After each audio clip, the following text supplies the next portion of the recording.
merci. Bon, j'ai envoyé une présentation, mais j'ai l'impression qu'il y a eu un chevauchement entre ce que j'ai préparé et ce que Adria vient de présenter. Adria, que je salue.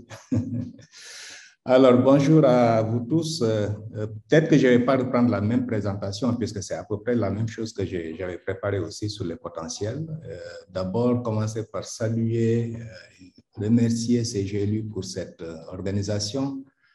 Saluer et remercier également Najat et la féliciter surtout pour l'excellent travail qu'elle fait. Bachir Kanouté, effectivement, depuis Dakar, et je coordonne les activités pour l'OIDP sur la région Afrique. Et on m'a demandé de parler du potentiel de la coopération décentralisée à mobiliser des partenariats multi-acteurs territoriaux pour le développement durable. Comme je l'ai dit tantôt, ce que j'ai présenté, c'est superposé avec ce qu'Adria vient de présenter. Je ne sais pas comment ça s'est passé, mais bon, je ne vais peut-être pas refaire la même présentation, mais juste commenter quelques aspects. Si vous pouvez passer à la prochaine, quelques aspects.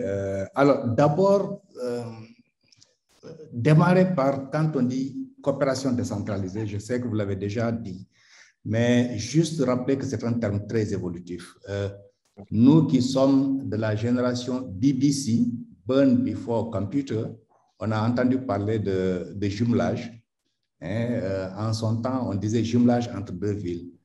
La génération Wi-Fi, ceux qui sont nés après computer, parlent de plus en plus de coopération décentralisée, mais surtout de plus en plus un terme qui va revenir en force, c'est la diplomatie locale.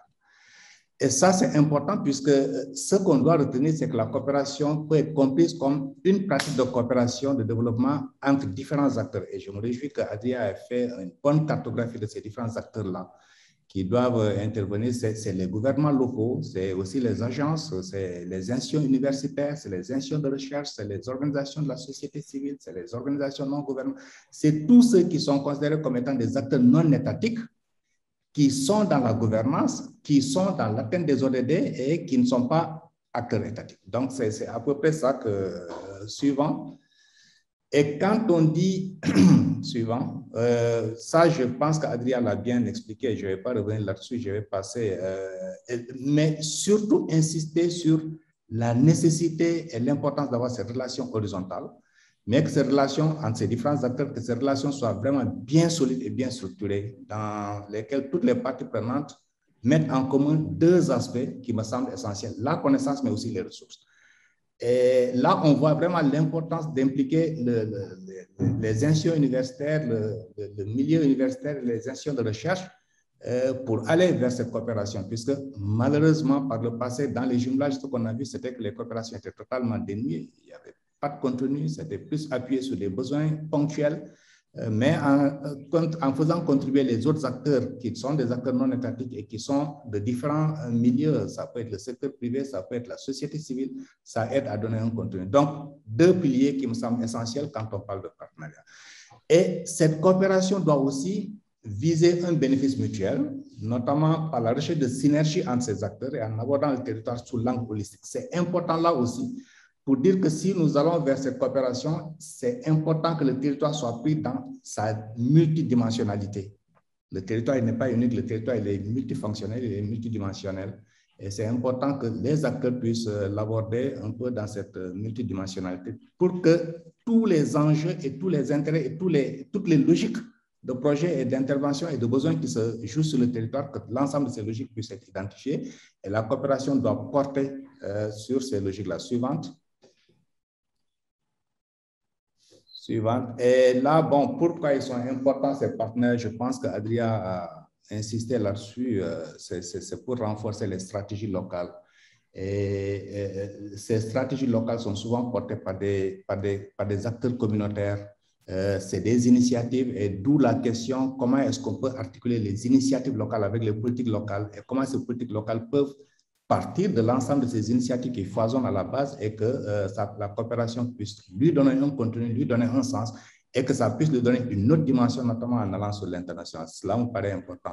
Fournir des connaissances, de l'expertise, vous voyez donc l'importance, je pense qu'Adria l'a un peu abordé, l'importance d'impliquer le milieu scientifique puisque tout ce qui est innovation au ras du sol, et ça, nous l'avons nous bien pratiqué et bien observé ici au Sénégal, on a mis en œuvre le prix d'excellence du leadership local qui permet de documenter les bonnes pratiques et les innovations dans les territoires, et ça a montré un foisonnement d'innovation, un foisonnement d'initiatives et de bonnes pratiques qui sont au ras du sol et malheureusement qui très souvent ne sont pas bien perçues. Et le milieu de la recherche, le milieu des connaissances peut aider à valoriser cela. Alors, la valorisation des contributions uniques des acteurs locaux, il a bien insisté là-dessus. Libérer le potentiel de développement du territoire et de leur communauté. Là, c'est important puisque tout ce qu'on fait, par exemple, dans le cadre des approches de budgétisation participative, avec une diversité d'acteurs qui doivent cohabiter, qui doivent réfléchir ensemble et surtout qui doivent se donner une vision et une ambition commune autour d'enjeux clés et autour d'initiatives d'investissement qui devront être portées par les collectivités territoriales dans le cadre de la coopération. Ce que nous avons observé au cours de ces processus, c'est que si on donne la parole aux acteurs dans les territoires, pour l'essentiel, les besoins qui sont identifiés sont des besoins qui vont vers les ODD, c'est l'accès à l'eau, c'est l'accès à la santé, c'est l'éducation, etc., qui sont différents enjeux qui sont portés et qui peuvent être revêtus et portés par la coopération décentralisée. Le renforcement des capacités, et là, c'est aussi important puisque la coopération permet un échange, un appui technique mutuel entre villes qui sont en coopération, entre régions qui sont en coopération, entre communes qui sont en coopération, mais même entre acteurs qui sont en coopération, puisque ça permet très souvent, par l'échange, de se renforcer mutuellement, étant entendu que le renforcement des capacités, ce n'est pas uniquement ce qui se passe dans les salles de classe, mais c'est aussi l'appui technique mutuel, c'est aussi l'échange d'expériences qui se fait. Favoriser le développement des relations sur le territoire en impulsant un peu ces initiatives de communication. On a souvent observé que dans les territoires, la communication est très cloisonnée entre communes, déjà au sein des communes, entre quartiers, entre territoires. Et enfin, offrir des possibilités pour réduire les impacts et les obstacles. Suivant. Je vais terminer par commenter ces quelques conseils pratiques à donner quand nous rentrons dans la coopération décentralisée. Et c'est important puisque très souvent, malheureusement, ces coopérations, je l'ai dit, entre surtout l'Afrique et le reste du monde, ces coopérations, très souvent, s'ils ne sont pas accompagnés, peuvent être dénuées de tout sens. Et je reviendrai là-dessus. Donc, c'est essentiellement planifier et prévoir ensemble ce qui doit être fait. Et cela me paraît essentiel, bon, surtout pour des autorités qui vont dans la coopération décentralisée, qu'ils disent, si je vais dans la coopération décentralisée, qu'est-ce que je dois porter comme initiative de coopération? Sur quoi doit être basée ma coopération et qu'est-ce que je vais chercher dans cette coopération-là? Donc, adhérer activement à des forums, bon, Adrien l'a un peu... prenez l'initiative. Prendre l'initiative, c'est surtout pour les autorités locales qui vont dans des coopérations décentralisées de dire, bon, si j'y vais, qu'est-ce que je vais chercher? Très souvent, nous avons vu, bon, c'est vrai que dans les anciens, je pense que le glissement sémantique me paraît essentiel à ce niveau-là, partir des jumelages vers le truc. Très souvent, quand les autorités viennent sans être réellement porteurs d'initiatives, alors qu'il y a un foisonnement de ces initiatives au niveau des territoires, s'ils ne sont pas porteurs d'initiatives, malheureusement, ils viennent dans une coopération et ils peuvent ne pas en tirer le meilleur bénéfice. Donc, assurez-vous du concours du bureau, surtout du milieu de la recherche des universitaires, puisque c'est eux qui pourront aider les territoires à donner un contenu réel, à bien documenter ce contenu-là et à bien le conceptualiser pour que quand on va dans la coopération, qu'on puisse en tirer le meilleur. Faites preuve de clarté et surtout de ce que vous attendez. Et ça, c'est important puisque j'ai participé dans les années 2005 à une initiative de coopération ici au Sénégal où nous étions invités à venir recevoir des étrangers venant d'Europe. Et la coopération, c'était quoi? On avait envoyé 2 conteneurs. Un premier conteneur rempli de gants, les gants pour le foot, et un deuxième conteneur rempli de Pentium, ordinateur Pentium 3. Je ne sais pas si vous vous rappelez de ça, mais les Pentium 3, c'est les anciennes machines, ordinateurs qu'on avait et qui pouvaient... Donc, voilà, on nous a invités, c'était pour venir découvrir ce matériel qui a été envoyé dans le cadre de la coopération décentralisée et pour des autorités locales. Ma question a été, mais est-ce que c'est cela la coopération décentralisée? Est-ce que c'est sur ça qu'il faut mobiliser des acteurs pour qu'ils viennent pour réceptionner un matériel? qui est en réalité, qui ne correspond pas à un besoin réel de ce que les populations, les communautés veulent sur leur territoire. Donc, si vous partez de la coopération sans avoir une clarté de ce que vous voulez et sans avoir une claire perception de je vais dans la coopération et qu'est-ce que je cherche dans la coopération, il est clair que la coopération est dénuée de tout sens. Et ce qu'on va recevoir souvent comme coopération, qu'on va mettre entre guillemets, ça ne correspond pas en réalité à ce que les communautés et les populations veulent. Il y a des interférences comme étant des besoins réels. Alors, relier stratégiquement la coopération décentralisée et surtout, je vais terminer par ça, nouer des partenariats avec les entreprises. Il est clair qu'aujourd'hui, de plus en plus, notamment quand on s'achemine à l'atteinte des ODD vers le développement durable, le secteur privé doit jouer un rôle essentiel ou un rôle important dans cette coopération-là. Malheureusement, ce n'est pas le cas aujourd'hui. Les initiatives de partenariat public-privé, il y en a qui se construisent, mais malheureusement, pour les collectivités territoriales, pour les communes, pour les villes, s'il n'y a pas un contenu derrière et s'il n'y a pas surtout de la recherche derrière, s'il n'y a pas une bonne conception de ce que cela doit être comme initiative de partenariat public-privé, malheureusement, les collectivités ne peuvent pas en tirer le plus grand bénéfice, alors que le potentiel pour le financement avec le secteur privé est énorme, il est présent et malheureusement, il n'est pas totalement bien exploité. Je vais m'arrêter là, en vous remerciant de votre bien aimable attention. Merci beaucoup, Bachir. Quelqu'un dans le chat, a dit que ceux de présentation, même si un petit espace commun se renforce l'une à l'autre, moi, je trouve que cette dernière slide, celui de type, des conseils, elle-même pourrait être une espèce de module de formation alternative. Parce que là, on a la méthodologie, on vous explique la méthodologie, les 1, les 2, les 3, mais on a une approche absolument différente, c'est que ce serait comment est-ce qu'on commence, avec qui pourrait nous aider, qu'est-ce que je fais d'abord, qu'est-ce que je devrais faire après. Les do's and don'ts de la coopération, c'est normalement aussi important que la méthodologie formelle du cadre logique.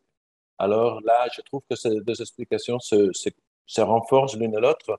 Il y a une proposition que Bachir nous a dit, c'est cette idée que si on donne la parole aux acteurs de territoire, leur demande ce qu'ils expriment, sera cohérent avec les ODD. Ça, c'est très important, je trouve.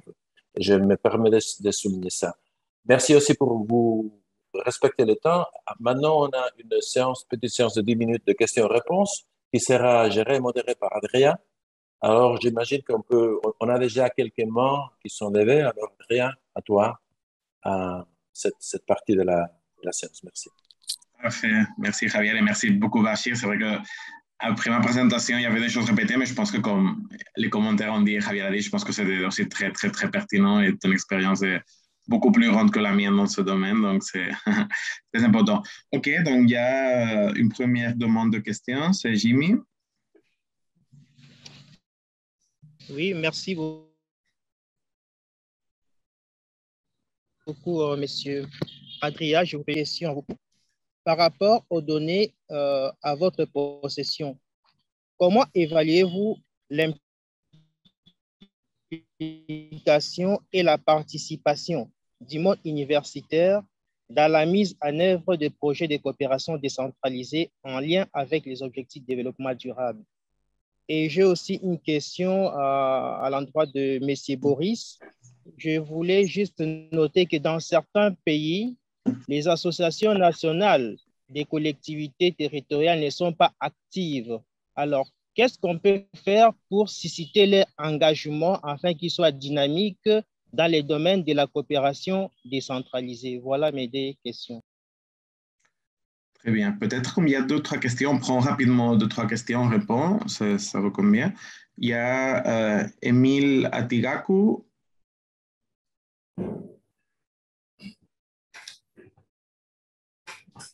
Merci beaucoup.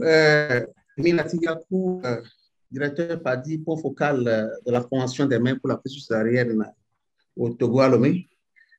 Je tiens à remercier et à féliciter les deux présentateurs pour la cartographie et la relation multipartenariale à instituer autour des collectivités. Parce que ça vient nous éclairer encore plus sur le fait que c'est, en d'autres mots, des parties prenantes différentes avec des intérêts et des forces, chacun de son côté, qu'on pourra mettre en commun pour assurer l'épanouissement des populations des communes.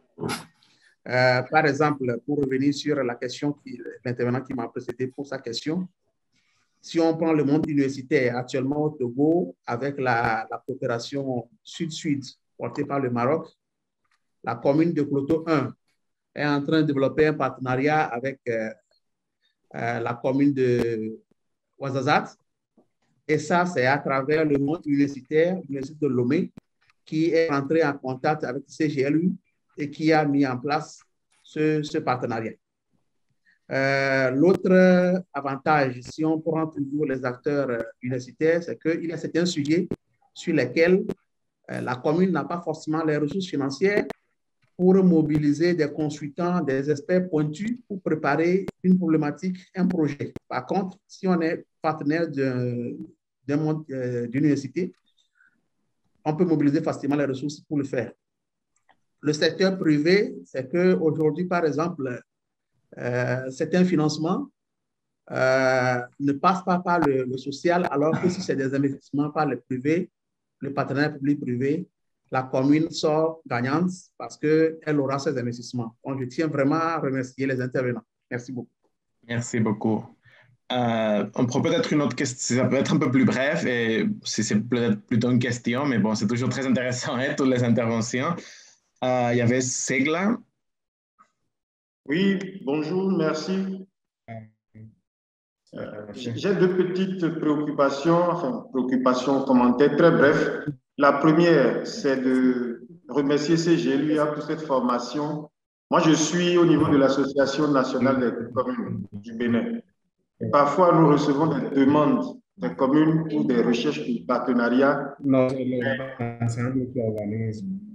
Je peux continuer? Oui, allez-y. OK. Je pense que les éléments que nous recevons dans cette formation vont nous aider à mieux accompagner les communes, à structurer leurs demandes. La deuxième préoccupation, c'est au niveau de l'implication du milieu universitaire. Je suis un peu plus réservé parce que vous savez que les élus fonctionnent sur un mandat. L'élu, il a peut-être 5 ans et il veut tout faire dans son mandat. Alors que le milieu universitaire a sa dynamique, et ça, Adrien l'a dit, ils ont une dynamique de recherche. Et la recherche, ça peut prendre beaucoup de temps. Et c'est là où parfois il y a des conflits d'agenda.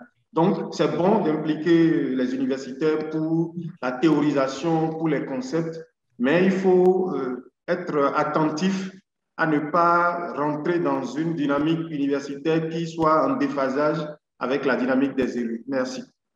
OK, merci. Bon, je vois que la question universitaire s'est déjà posée, donc peut-être juste je réagis rapidement. Je pense que c'est vrai que c'est clair qu'il y a des tempus, des agendas différents, des temps différents, donc c'est clair. Mais je pense que bon, il faut vraiment essayer de trouver ces intérêts communs, non? Je pense que du côté universitaire, je pense qu'ils sont très intéressés à avoir l'information, le contact avec la réalité qui peuvent donner les collectivités territoriales. Et de l'autre côté, je pense que c'est un accompagnement qui peut être intéressant, même si c'est des temps différents parfois, même si c'est des études plus longues, il y a parfois un moment où il y a une deuxième présentation des études qui peuvent aider. Je pense qu'il y a assez de cas. Donc, moi, je connais plutôt la question de la participation citoyenne, par exemple. Je pense qu'il y a beaucoup à travers les chercheurs qui aident beaucoup les collectivités à essayer d'implémenter, à faire l'évaluation des pratiques de participation, par exemple. Donc, je pense qu'il y a des choses concrètes qui peuvent être intéressantes du côté de comment l'université peut apporter aux collectivités. Il y avait une question pour Boris. Je ne sais pas si tu veux répondre maintenant. OK. Alors, quelques commentaires pour ces questions. Je pense que pour une bonne partie, ça interpelle la dynamique de travail entre l'université et les collectivités territoriales pour aller vers vers le développement durable. Je vais peut-être m'appuyer sur quelques exemples. Comment rapprocher le monde scientifique du monde de la communauté et des territoires? Je pense que un exemple que je peux partager, c'est une initiative d'ailleurs qui a été primée au cours du dernier prix d'excellence du leadership local qu'on a organisé ici au Sénégal. C'est le partenariat dynamique qu'il y a eu entre une commune rurale avec l'université Cheikh Anta Diop et qu'on a appelé UCAD rural. Ça a permis à l'université d'avoir plusieurs hectares dans une communauté rurale, dans une commune rurale, et de s'en servir comme champ d'expérimentation et champ aussi d'accompagnement de la collectivité territoriale vers différents enjeux, notamment sur les questions d'alimentation, sur les questions de sécurité alimentaire, sur les questions d'agriculture, sur les questions, etc. Donc, les étudiants ont trouvé sur ce territoire un champ d'expérimentation et de mise en pratique de tout ce qu'ils ont eu à apprendre au niveau de l'université et qui avaient du mal à trouver un champ pour être expérimenté sous forme de travaux de recherche. Et avec l'accompagnement, bien sûr, des enseignants universitaires qui les ont accompagnés pendant 3 mois pour qu'ils puissent investiguer. Et c'est aussi une opportunité, en le faisant, de prendre les territoires comme étant des champs où les étudiants sortants ou doctorants qu'ils puissent aussi avoir un espace pour écrire et documenter les dynamiques qui se tiennent sur ces territoires-là et que ça soit une passerelle entre le monde de la recherche, mais aussi le monde des collectivités territoriales qui souvent ont un besoin de capacité, mais ne trouvent pas ces capacités faute de ressources qui leur permettent de payer des experts pour ça. Donc, un partenariat dynamique peut se créer à ce niveau-là et qui permettra aux uns et aux autres de trouver un intérêt commun autour de ce partenariat-là, autour de chantiers, autour de thématiques qui peuvent être d'intérêt pour chacun des deux.